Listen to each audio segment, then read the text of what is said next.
আমরা দেখলাম যে একটি রাজনৈতিক সংগঠন যারা এখন রাজনৈতিকভাবে নিষিদ্ধ, তাদের 23 তারিখের প্রোগ্রাম উপলক্ষে বিভিন্নভাবে তারা এনার্কি বা বিশৃঙ্খলা সৃষ্টি করার চেষ্টা করছে। তো আমরা বাংলাদেশ জাতীয়তাবাদী ছাত্র দলের পক্ষ থেকে আমরা তাদেরকে স্পষ্টভাবে জানাতে চাই, আপনারা বাংলাদেশে আর কোনোদিন রাজনীতি করার সুযোগ বাংলাদেশের জনগণ আপনাদেরকে দিবে না।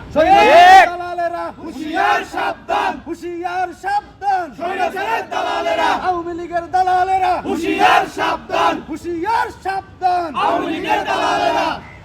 জামাত শিবির আমাদের যারা বিরোধী মতের আছে এরা অনেকটা গিরগিটির মতো রং বদলায়।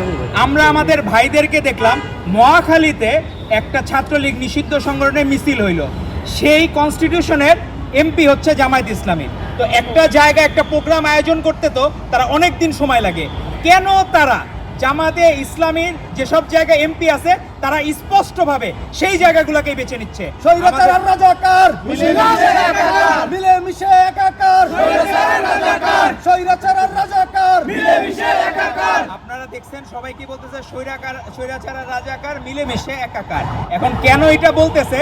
একজন ফরিদপুর 1 আসনের জামায়াত ইসলামীর এমপি, আপনার নাম সার্চ দিলে জানতে পারবেন, উনি নিজে বলছেন আমি নিজে এমপি হয়েছি আওয়ামী লীগের ভোটে, আওয়ামী লীগ ভোট না দিলে তো এমপি হইতে পারতাম না। তো জামাতে ইসলামী সরাসরি বলতেছে যে আওয়ামী লীগের এরা ভোট দেওয়ার কারণে তারা এমপি হয়েছে। তো এখন কি আপনারা তাদের মানে আছে না যে প্রতিদান দেওয়া, আপনারা কি এখন তাদের প্রতিদান দিচ্ছেন? আর নাকি হাটের যেমন ইজারার দায়িত্ব নেয়, আপনারা কি এখন জামায়াত ইসলামীরা ইজারাদারের দায়িত্ব নিচ্ছেন নাকি এখন আওয়ামী লীগের বা ফ্যাসিস্টদের দোসরদেরকে পুনর্বাসনের জন্য?